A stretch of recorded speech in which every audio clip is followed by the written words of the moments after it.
गाँव से basically belong करते हैं, राइट? आपने तो एक बहुत बड़ा स्टेटमेंट अभी बोला है कि मैंने बुक तो प्रेफर ही नहीं किया ना। स्टूडेंट्स के पास इनफ रिसोर्सेज होते हैं बट वो उसको हाँ। यूटिलाइज नहीं कर पाते हैं, just like first year second years में, है ना?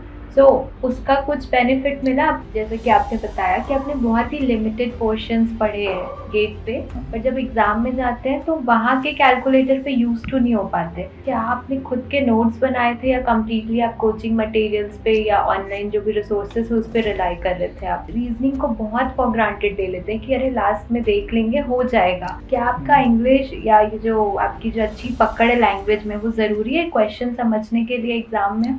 वो तो ज़रूरी है, प्रैक्टिस के बिना नॉट पॉसिबल।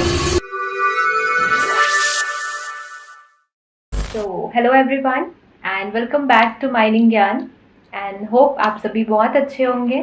सो आज के हमारे स्पेशल गेस्ट है मिस्टर सोम प्रकाश राठौर, जिन्होंने गेट 2025 माइनिंग एग्जामिनेशन में ऑल इंडिया रैंक 25 अचीव किया है। और आज के सेशन में हम सोम के सक्सेस स्टोरी को जानने वाले हैं। So first of all, very big congratulations to you Som for your success and thank you so पूरी much ma'am. Mining Gyan team.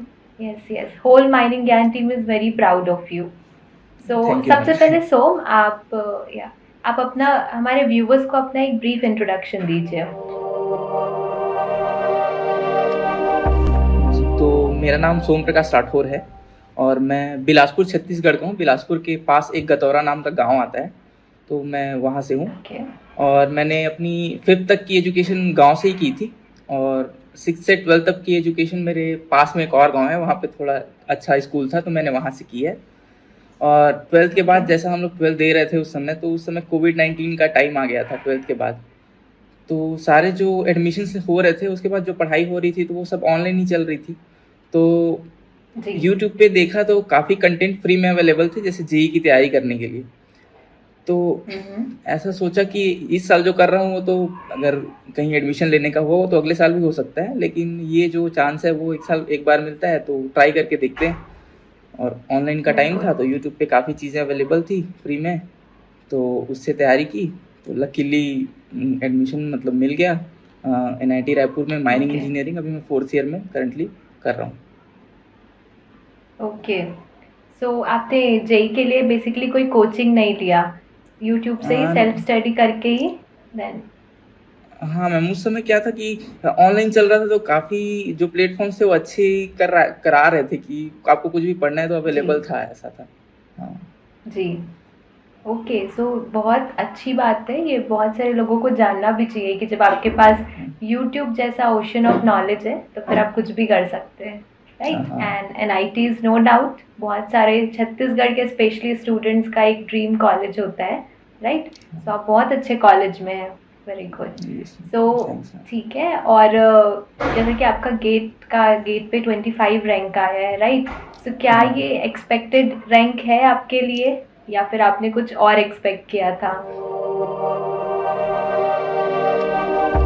Ma'am, जैसे हम लोग स्टार्ट करते हैं तैयारी करना तो मन में ऐसा होता है ना कि हाँ इससे पीएसयू में जॉब मिलती है, तो अल्टीमेट एम एक ऐसा होता है कि एक सीट मिल जाए बस काफ़ी है, एक नौकरी मिल जाए सरकारी नौकरी मिल जाए, ऐसा तो ओके। उस सोच के साथ तैयारी करना चालू करते हैं।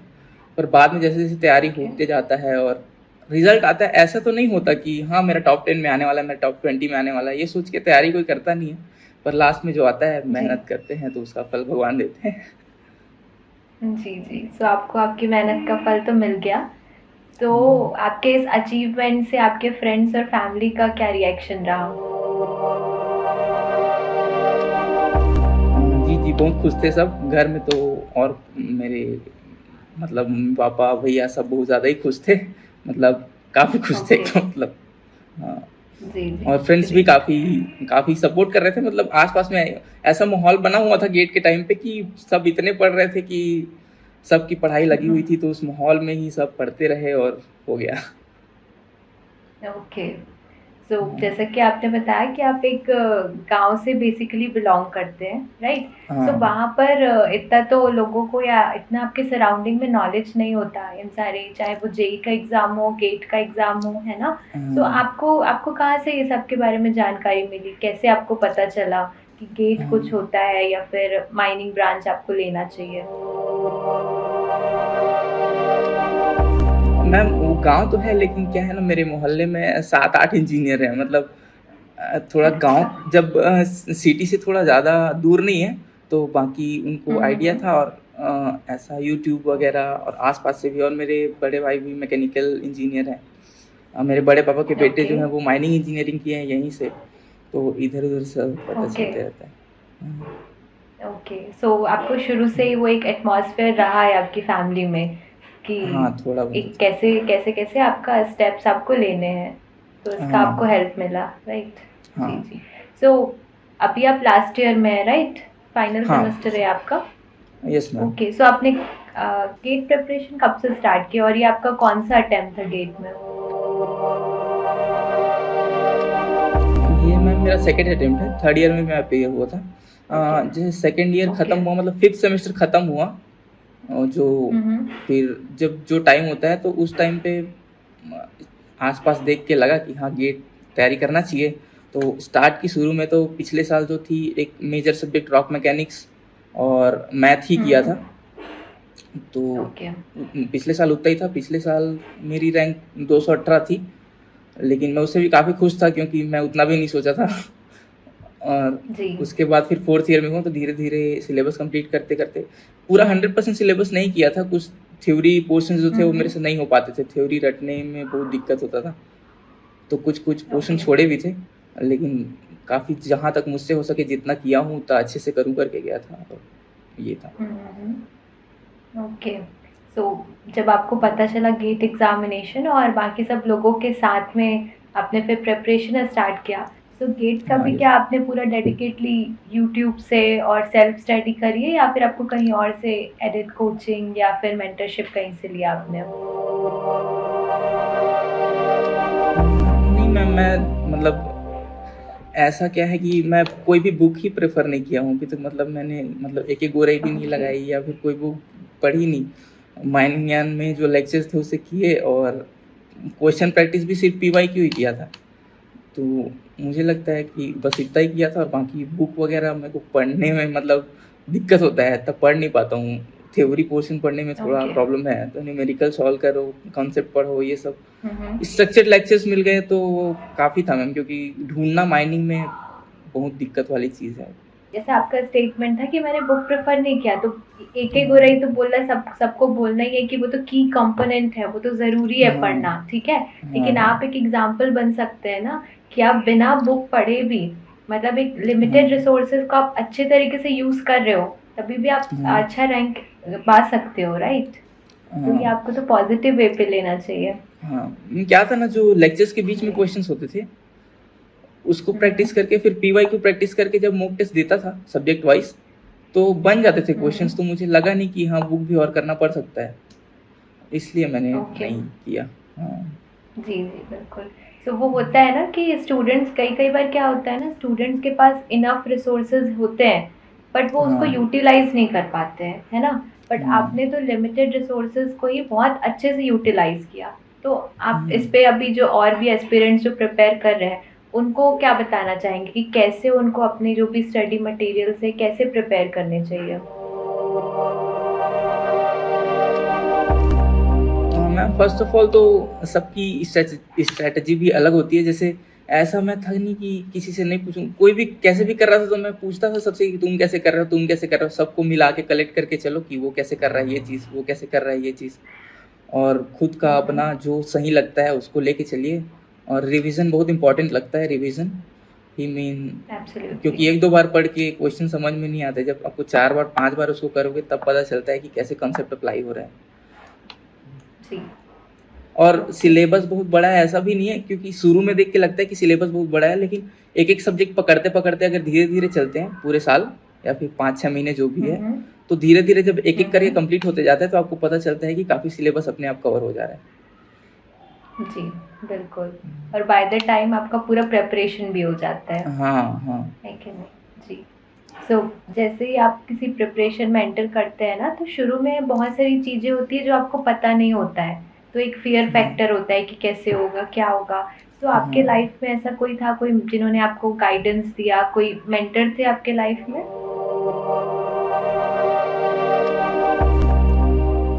मेंटर तो नहीं कहूँगा मैम, पर यहाँ माहौल ही वैसा था।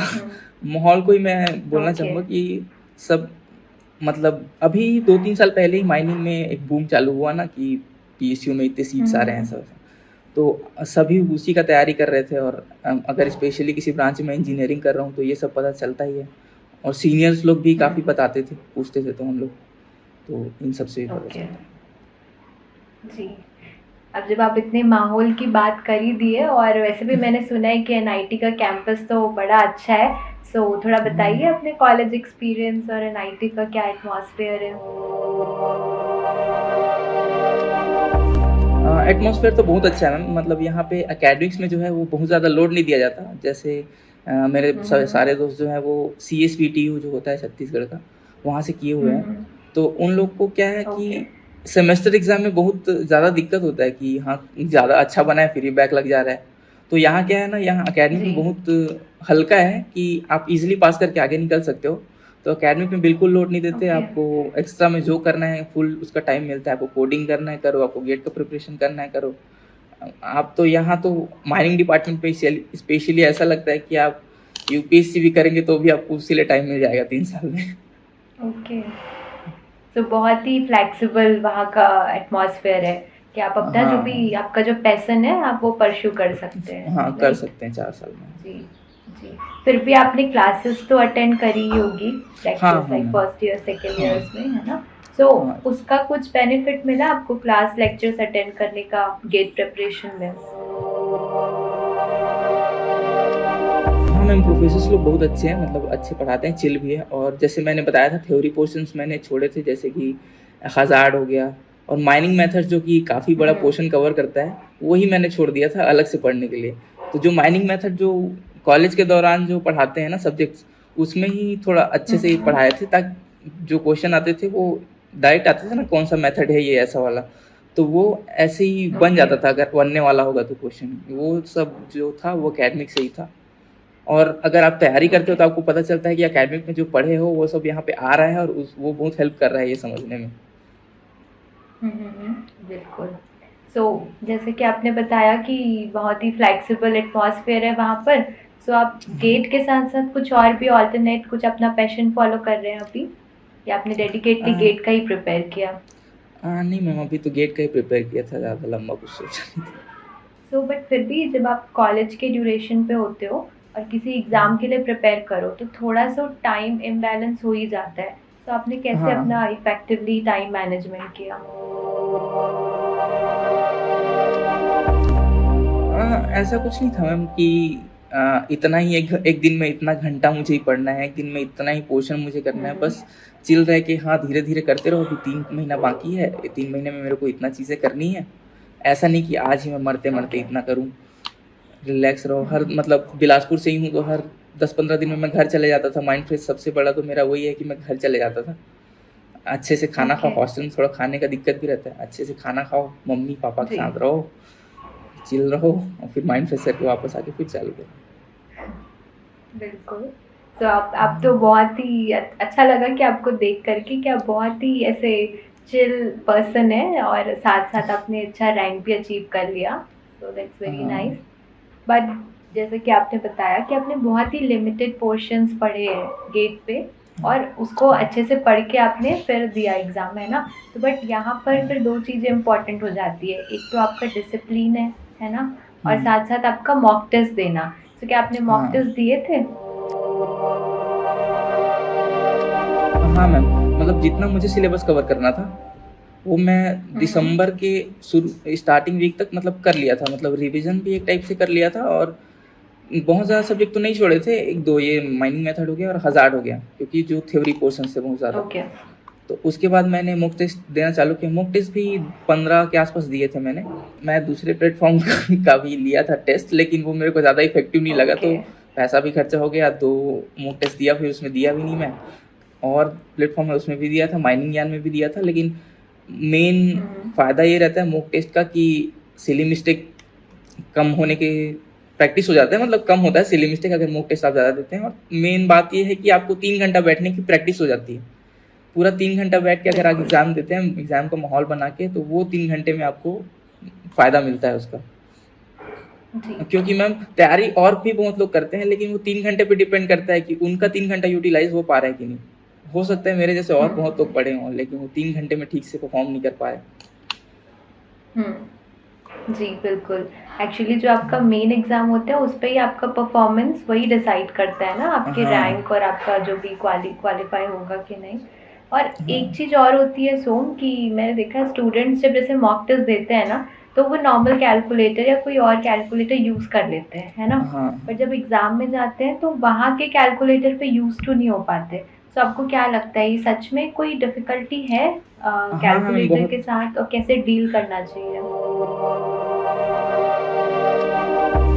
हाँ, मैम बात है 3rd ईयर तक ना मैं भी वही वो जो साइंटिफिक कैलकुलेटर होता है वो यूज़ करता था। तो जब एग्ज़ाम दिया तो पता ओके। चला माउस भी बहुत सेंसिटिव होता है। अगर आप नॉर्मल कैलकुलेटर यूज़ करते हैं और माउस से करेंगे ना, तो एक बार 3 दबाएँगे तो 2 बार दब जा रहा है, कहीं दब ही नहीं रहा है। और इसमें बिल्कुल। 10-60 लिखना पड़ता है, तो उसमें 60-10 लिखना पड़ता है। तो इसके लिए मतलब अगर पहली बार आप डायरेक्ट एग्ज़ाम में कर रहे हैं तब तो मेरे को लगता है 10 मार्क्स का फ़र्क आ सकता है, बहुत ज़्यादा। अच्छा। हाँ। ओके।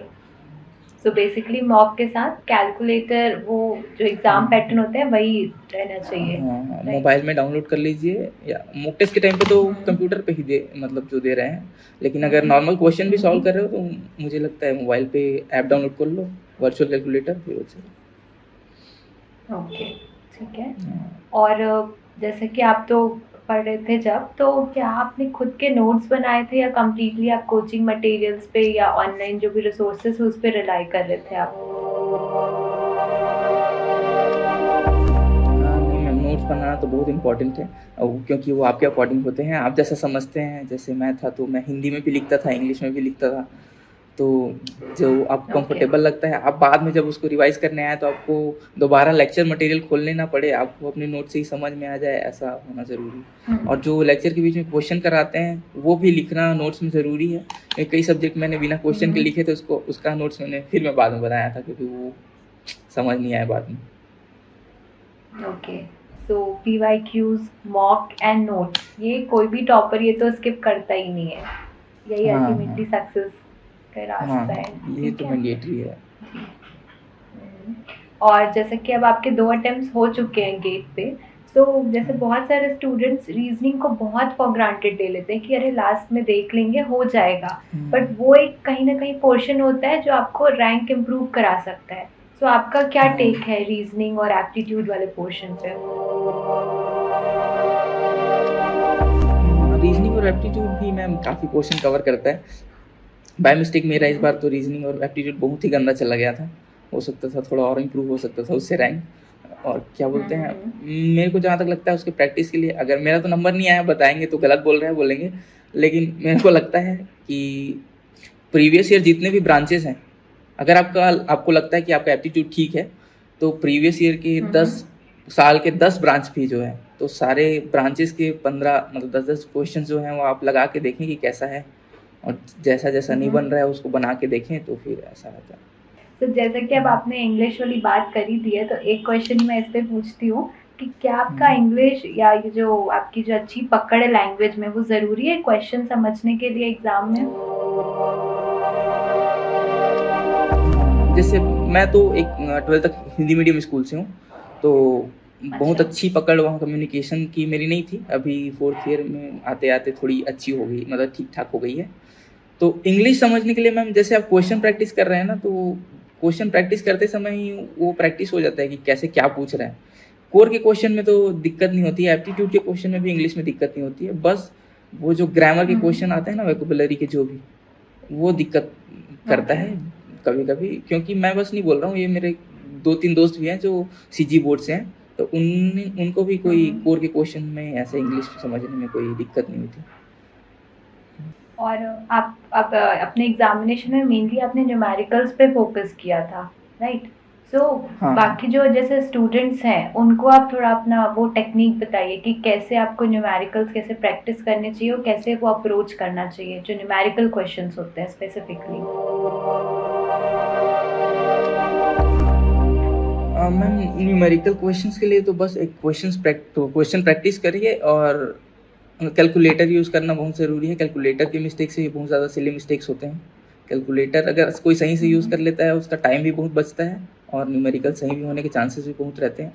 और न्यूमेरिकल में बस एक कंसेप्ट समझना ज़रूरी है कि अप्रोच क्या होना चाहिए क्वेश्चन का। अगर अप्रोच आपको पता चलता है तो आप ईज़िली उस क्वेश्चन को कर लेंगे, और अप्रोच समझने के लिए बस क्वेश्चन प्रैक्टिस करना पड़ेगा।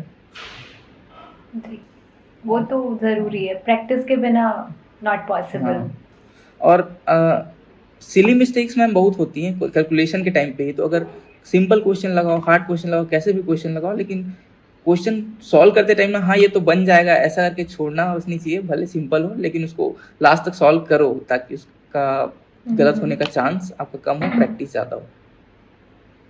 ओके जी।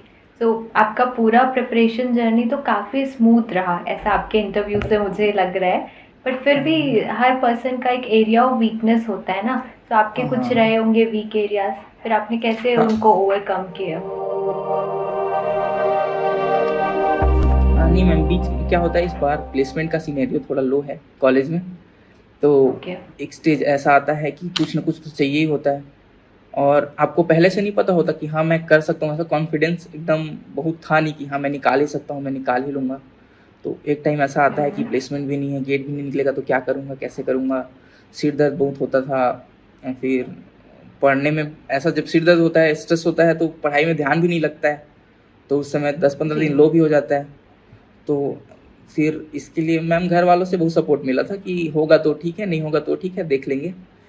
इसलिए उधर मैं ज़्यादा जाता भी था कि थोड़ा माइंड फ्रेश हो। लेकिन यहाँ देख के लगता था, पढ़ते तो थे सब लोग, आसपास माहौल बनाते, लेकिन इतना स्ट्रेस माहौल हो जाता था ज़्यादा पढ़ाई के चक्कर में कि कभी-कभी कि बहुत टेंशन होने लगता था। तो उस टाइम पे, और मैंने कई लोग पूरा सिलेबस किए हुए थे, मैंने छोड़ा भी हुआ था। तो और टेंशन होती थी कि अगर नहीं हुआ तो कैसे करूँगा, क्या करूँगा। फिर थोड़ा शांत रह के रिलैक्स होके धीरे-धीरे तैयारी किया, फिर अब अच्छा लग रहा है, रिजल्ट आ गया तो।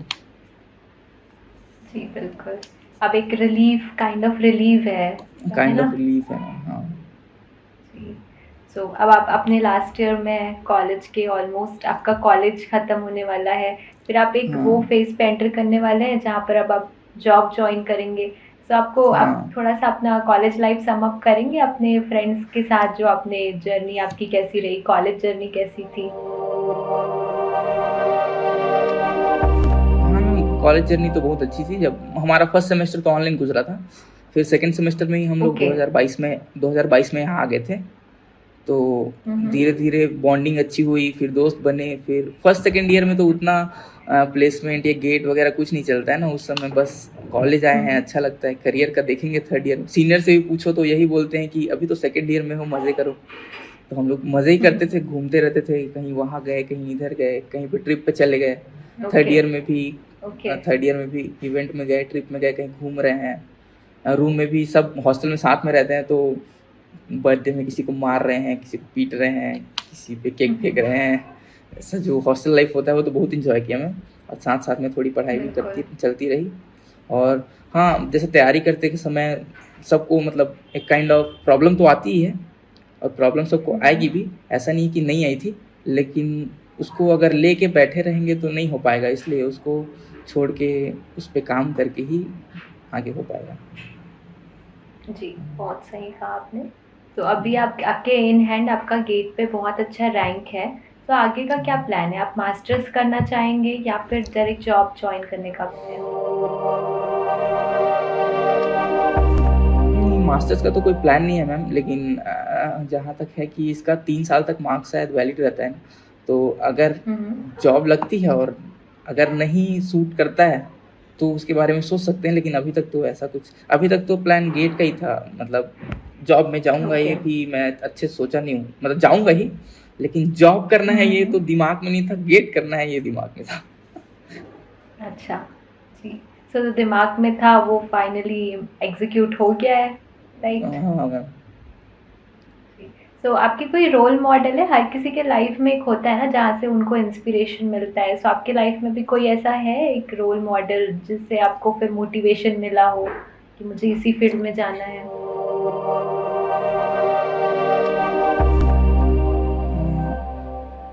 ऐसा तो नहीं था मैम, मतलब मैं ज्वाइन किया तो माइनिंग में अब हूँ।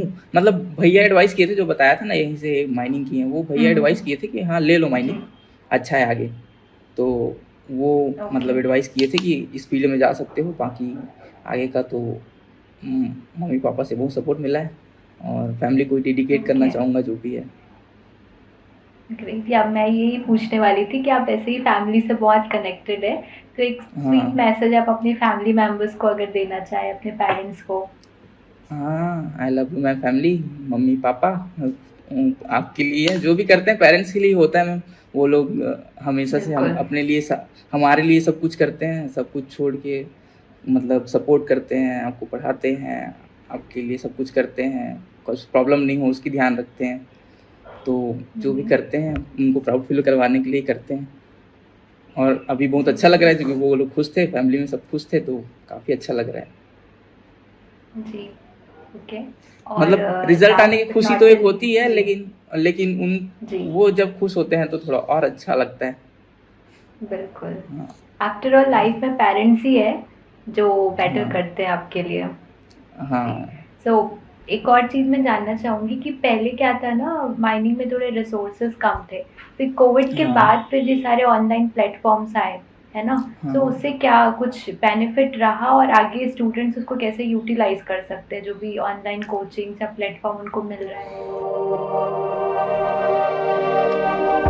हाँ मैम, ये बहुत फ़ायदेमंद है माइनिंग में गेट की तैयारी करने के लिए, क्योंकि इसकी वजह से ना मतलब जो नॉर्मल आदमी को इधर उधर ढूंढना पड़ता था कि कौन से इस बुक से ये पोर्शन करना है, इस बुक से ये पोर्शन करना है, वो उनको एक प्लेटफॉर्म पे एक हम्म। जगह स्ट्रक्चर्ड वे में मिलती है।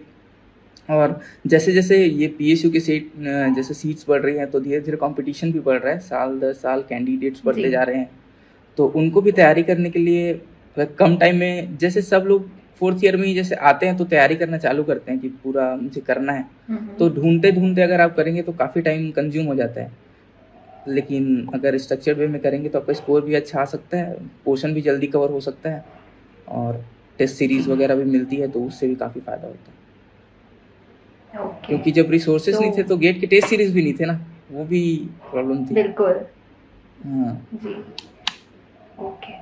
सो बहुत अच्छा लगा सोम आपसे बात करके, और आप जैसे हैं आप वैसे ही रहिए, एंड आई जी। डेफिनेटली श्योर कि ऐसे ही आपको सक्सेस मिलती रहेगी। और अगर thank you so much. By the grace of God आपका बाद में सिलेक्शन और भी होता है, सो हम बिल्कुल आपका फिर से इंटरव्यू लेना चाहेंगे। सो बहुत ओके अच्छा लगा आपसे बात करके, and thank okay. You very much, and again congratulations to you and your family also. Thank you so much thank ma'am, you. Thank you so much.